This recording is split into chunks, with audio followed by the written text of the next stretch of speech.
नमस्कार। आकाशवाणी से प्रस्तुत है समाचार संध्या।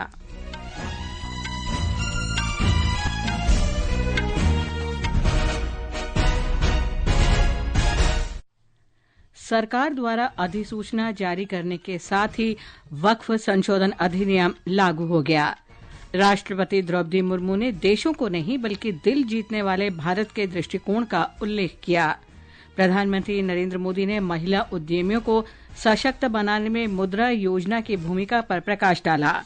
प्रधानमंत्री नरेंद्र मोदी और दुबई के शहजादे शेख हमदान ने भारत संयुक्त अरब अमीरात की रणनीतिक साझेदारी को बढ़ावा देने के लिए भविष्य के सहयोग पर चर्चा की। राजस्थान की विशेष अदालत ने 2008 के जयपुर सीरियल बम विस्फोट मामले में 4 दोषियों को आजीवन कारावास की सजा सुनाई। केंद्र ने एक राज्य एक क्षेत्रीय ग्रामीण बैंक नीति के अंतर्गत 26 क्षेत्रीय ग्रामीण बैंकों के विलय की घोषणा की। और आईपीएल 2020 क्रिकेट में लखनऊ सुपर जायंट्स ने ईडन गार्डन्स में मेजबान कोलकाता नाइट राइडर्स को 4 रन से हराया। समाचार संध्या के साथ मैं लवली निगम। वक्फ संशोधन अधिनियम 2025 आज से लागू हो गया है। राष्ट्रपति द्रौपदी मुर्मू द्वारा विधेयक को मंजूरी दिए जाने के बाद सरकार ने इस आशय की अधिसूचना जारी कर दी है। नए कानून का उद्देश्य वक्फ संपत्तियों के प्रबंधन को सुव्यवस्थित करना है, जिसमें विरासत स्थलों की सुरक्षा और सामाजिक कल्याण को बढ़ावा देने के प्रावधान हैं। इसका उद्देश्य संपत्ति प्रबंधन में पारदर्शिता बढ़ाकर वक्फ बोर्डों और स्थानीय अधिकारियों के बीच समन्वय को सुव्यवस्थित करना और हितधारकों के अधिकारों की रक्षा करना भी शामिल है। राष्ट्रपति द्रौपदी मुर्मू ने कहा कि भारत के लोग देश को नहीं दिलों को जीतना चाहते हैं। राष्ट्रपति मुर्मू ने पुर्तगाल के लिस्बन में शोध कर रहे भारतीयों के साथ बातचीत करते हुए ये बात कही। राष्ट्रपति मुर्मू ने भारतीय शोधकर्ताओं को देश का ध्वज वाहक बताया।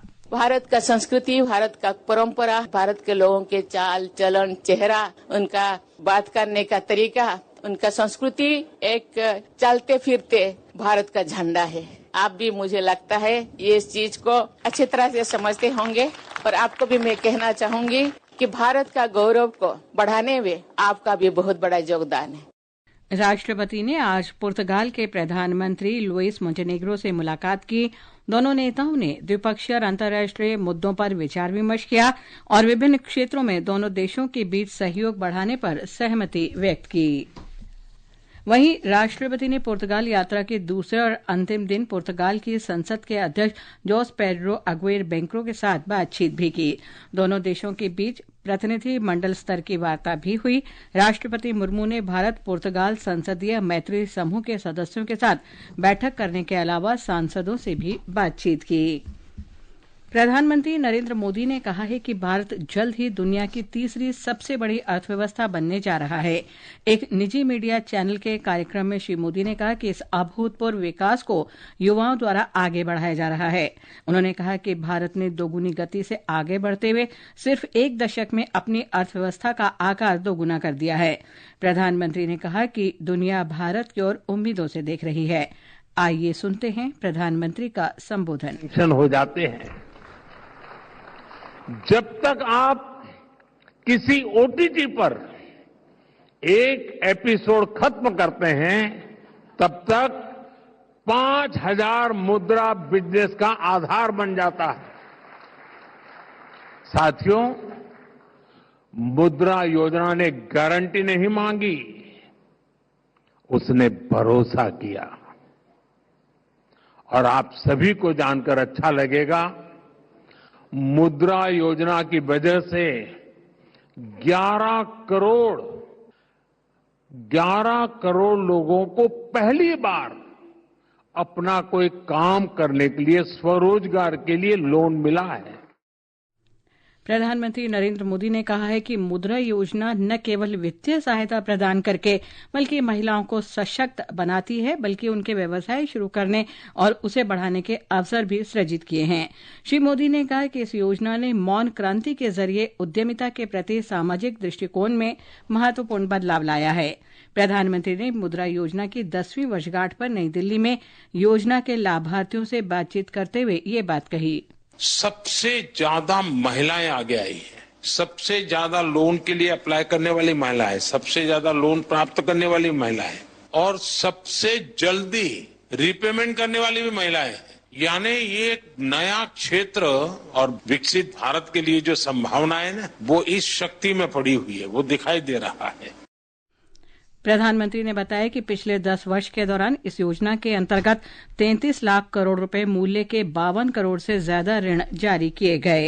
श्री मोदी ने कहा कि योजना के माध्यम से रोजगार सृजन ने आर्थिक विकास में महत्वपूर्ण योगदान दिया है और लोगों की आय में वृद्धि हुई है। इस दौरान लाभार्थियों ने प्रधानमंत्री के साथ अपने अनुभव साझा किए। अभी मेरी एज 23 इयर्स है, तो मेरे पास अभी रिस्क टेकिंग एबिलिटी भी है और टाइम भी है, तो ये सही समय होता है। यूथ को लगता है कि हमारे पास फंडिंग नहीं है, बट वो गवर्नमेंट स्कीम्स के बारे में अवेयर नहीं है, तो मैं अपने साइड से यही उन्हें सजेशन देना चाहूंगी, अब थोड़ा रिसर्च करो। जैसे मुद्रा लोन भी है, वैसे पीएमईजीपी लोन भी है। मेरा जो बिजनेस वेंचर है उसका नाम है K9 वर्ल्ड। मुद्रा लोन मिलने के बाद हम लोगों ने काफी सारे फैसिलिटी स्टार्ट किए, जैसे कि पेट बोर्डिंग फैसिलिटी स्टार्ट की है हम लोग। जो भी पेट पेरेंट्स है, अगर वो कहीं बाहर जा रहे हैं सर, तो हमारे पास वो छोड़ के जा सकते हैं। राजस्थान में मुद्रा योजना से लाखों लोग लाभान्वित हुए हैं, जिनमें बड़ी संख्या में महिलाएं शामिल हैं। इसके साथ ही अनुसूचित जाति, अनुसूचित जनजाति और अल्पसंख्यक वर्ग के लोगों को स्वरोजगार के लिए वित्तीय मदद उपलब्ध कराने में भी ये योजना काफी उपयोगी साबित हुई है। एक रिपोर्ट। योजना से पिछले एक दशक में प्रदेश के 2 करोड़ 26 लाख से अधिक लोगों को 1,76,000 करोड़ रुपए से अधिक के ऋण दिए गए। इनमें 7,80,000 से ज्यादा को तरुण श्रेणी के तहत फायदा मिला है। इन्हें अपना रोजगार शुरू करने और बढ़ाने के लिए आसान शर्तों पर बिना गारंटी के 10 लाख तक के ऋण दिए गए। इस योजना ने वित्तीय समावेशन को बढ़ावा दिया है और लाखों युवाओं को स्वरोजगार के लिए प्रेरित किया है। योजना से प्रदेश में छोटे और मंझले कारोबारियों के लिए अपना काम करने के लिए जीवंत इकोसिस्टम तैयार हुआ है। जितेंद्र द्विवेदी, आकाशवाणी समाचार, जयपुर। ये समाचार आकाशवाणी से प्रसारित किए जा रहे हैं। ताज़ा समाचार जानने के लिए आप हमारे social media handle X@AIR news Hindi को फॉलो कर सकते हैं। दुबई के शहजादे शेख हमदान बिन मोहम्मद अल मक्तूम ने आज नई दिल्ली में प्रधानमंत्री नरेंद्र मोदी से मुलाकात की। शहजादे अल मक्तूम संयुक्त अरब अमीरात के उप प्रधानमंत्री और रक्षा मंत्री भी हैं।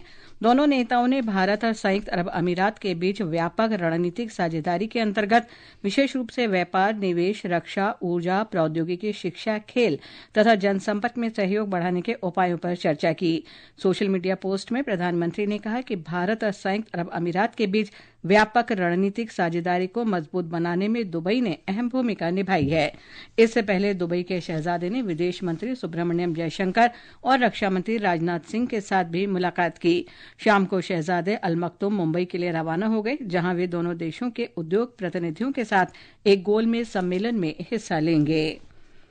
गृह मंत्री अमित शाह ने आज जम्मू कश्मीर से आतंकवाद के पूर्ण उन्मूलन और सीमा पार से घुसपैठ को पूरी तरह से रोक सुनिश्चित करने का आह्वान किया। श्री शाह श्रीनगर के राजभवन में एकीकृत मुख्यालय की उच्च स्तरीय बैठक को संबोधित कर रहे थे। गृह मंत्री ने आज श्रीनगर के राजभवन में 2 उच्च स्तरीय बैठकों की अध्यक्षता की, जिसमें जम्मू कश्मीर के समग्र सुरक्षा स्थिति और चल रही विकास परियोजनाओं की स्थिति और प्रगति की समीक्षा की गई। एक रिपोर्ट। सुरक्षा एजेंसियों ने केंद्र शासित प्रदेश के भीतर और इसकी सीमाओं पर सुरक्षा स्थिति से निपटने के लिए अपनी एकीकृत रणनीति पेश करते हुए गृह मंत्री को परिचालन तैयारियों से अवगत कराया। श्री शाह ने इस वर्ष 3 जुलाई से शुरू होने वाली आगामी श्री अमरनाथ जी यात्रा की तैयारियों की भी समीक्षा की। एक अलग बैठक में श्री शाह ने जम्मू कश्मीर प्रशासन को बुनियादी ढांचे के विकास में तेजी लाने, पर्यटन को बढ़ावा देने, कनेक्टिविटी में सुधार करने और जम्मू और कश्मीर के दोनों क्षेत्रों में कल्याणकारी योजनाओं को बढ़ाने पर ध्यान केंद्रित करने का निर्देश दिया। तारिक रातर, आकाशवाणी समाचार, श्रीनगर। जयपुर में 17 साल पहले हुए सीरियल बम धमाकों के दौरान जिंदा बम मिलने के मामले में दोषी पाए गए 4 आतंकियों को विशेष न्यायालय ने आजीवन कारावास की सजा सुनाई। 4 अप्रैल को न्यायालय ने चारों आतंकियों सैफुर रहमान, मोहम्मद सैफ, मोहम्मद सरवर आजमी और शाहबाज अहमद को इस मामले में दोषी ठहराया था। न्यायालय ने 600 पृष्ठों के अपने फैसले में इस मामले को गंभीर बताते हुए आतंकवाद को समाज के लिए खतरा बताया। जयपुर की 4 दीवारी इलाके में वर्ष 2008 में 13 मई को 8 बम धमाके हुए थे। इन धमाकों में 71 लोगों की मौत हुई थी और 185 घायल हुए थे। पंजाब के जालंधर में भाजपा नेता के आवास के बाहर विस्फोट की खबर के बाद भाजपा ने आज आम आदमी पार्टी पर पंजाब में कानून व्यवस्था को खराब करने का आरोप लगाया। नई दिल्ली में मीडिया से बात करते हुए पार्टी प्रवक्ता सुधांशु त्रिवेदी ने आरोप लगाया कि राज्य में आम आदमी पार्टी के सत्ता में आने के बाद से अपराधियों और अलगाववादियों का प्रभाव बढ़ा है। पार्टी के इतने बड़े नेता के घर के ऊपर कोई ग्रेनेड से हमला करके चला जाता है और सरकार को कुछ पता नहीं रहता है। इससे साफ दिख रहा है कि अब आम आदमी पार्टी सरकार के कार्यकाल में अपराधी और पृथकतावादी तत्वों के हौसले बुलंद हैं और यह आम आदमी पार्टी ने जिस प्रकार की नीति अपनाई थी, इस प्रकार के अतिवादी तत्वों के साथ हॉबनॉबिंग करने की, उसके दुष्परिणाम और दुष्प्रभाव पंजाब को देखने को मिल रहे हैं। वित्तीय सेवा विभाग ने एक राज्य एक क्षेत्रीय ग्रामीण बैंक के सिद्धांत पर 26 क्षेत्रीय ग्रामीण बैंकों के विलय को अधिसूचित कर दिया है। ये क्षेत्रीय ग्रामीण बैंकों के विलय का चौथा चरण है। पूर्व में विलय के कारण इन बैंकों की कार्यकुशलता में सुधार को ध्यान में रखते हुए वित्त मंत्रालय ने पिछले वर्ष नवंबर में विलय की नई योजना शुरू की थी। इसका मुख्य उद्देश्य कार्यकुशलता में सुधार और लागत को तर्कसंगत बनाना है। इस समय 26 राज्यों और 2 केंद्र शासित प्रदेशों में 43 क्षेत्रीय ग्रामीण बैंक काम कर रहे हैं। प्रधानमंत्री नरेंद्र मोदी ने ब्रह्मा कुमारी की आध्यात्मिक प्रमुख दादी रतन मोहिनी के निधन पर दुख व्यक्त किया है। श्री मोदी ने कहा कि दादी रतन प्रकाश को ज्ञान और करुणा के किरण के रूप में याद किया जाएगा। आईपीएल क्रिकेट में इस समय पंजाब किंग्स का सामना चेन्नई सुपर किंग्स से हो रहा है। टॉस जीतकर पहले बल्लेबाजी करते हुए ताजा समाचार मिलने तक पंजाब किंग्स ने 18वें ओवर में 6 विकेट पर 191 रन बना लिए हैं। पंजाब की ओर से प्रियांश आर्य ने 103 रन की पारी खेली। इससे पहले एक अन्य मैच में आज कोलकाता के ईडन गार्डन्स में लखनऊ सुपर जायंट्स ने कोलकाता नाइट राइडर्स को 4 रन से हरा दिया। निकोलस पूरन ने 36 गेंदों में 87 रन बनाए और उन्हें प्लेयर ऑफ द मैच घोषित किया गया। चैंपियंस ट्रॉफी में शानदार प्रदर्शन करने वाले भारत के मध्यम क्रम के बल्लेबाज श्रेयस अय्यर को न्यूजीलैंड के सचिन रविंद्र और जैकब डफी के साथ मार्च महीने के आईसीसी के सर्वश्रेष्ठ क्रिकेटर के पुरस्कार के लिए नामांकित किया गया है। अंत में मुख्य समाचार एक बार फिर। सरकार द्वारा अधिसूचना जारी करने के साथ ही वक्फ संशोधन अधिनियम लागू हो गया। राष्ट्रपति द्रौपदी मुर्मू ने देशों को नहीं बल्कि दिल जीतने वाले भारत के दृष्टिकोण का उल्लेख किया। प्रधानमंत्री नरेंद्र मोदी ने महिला उद्यमियों को सशक्त बनाने में मुद्रा योजना की भूमिका पर प्रकाश डाला। प्रधानमंत्री नरेंद्र मोदी और दुबई के शहजादे शेख हमदान ने भारत संयुक्त अरब अमीरात की रणनीतिक साझेदारी को बढ़ावा देने के लिए भविष्य के सहयोग पर चर्चा की। राजस्थान की विशेष अदालत ने 2008 के जयपुर सीरियल बम विस्फोट मामले में 4 दोषियों को आजीवन कारावास की सजा सुनाई। केंद्र ने एक राज्य एक क्षेत्रीय ग्रामीण बैंक नीति के तहत 26 क्षेत्रीय ग्रामीण बैंकों के विलय की घोषणा की। इसके साथ ही समाचार संध्या का ये अंक समाप्त हुआ। नमस्कार।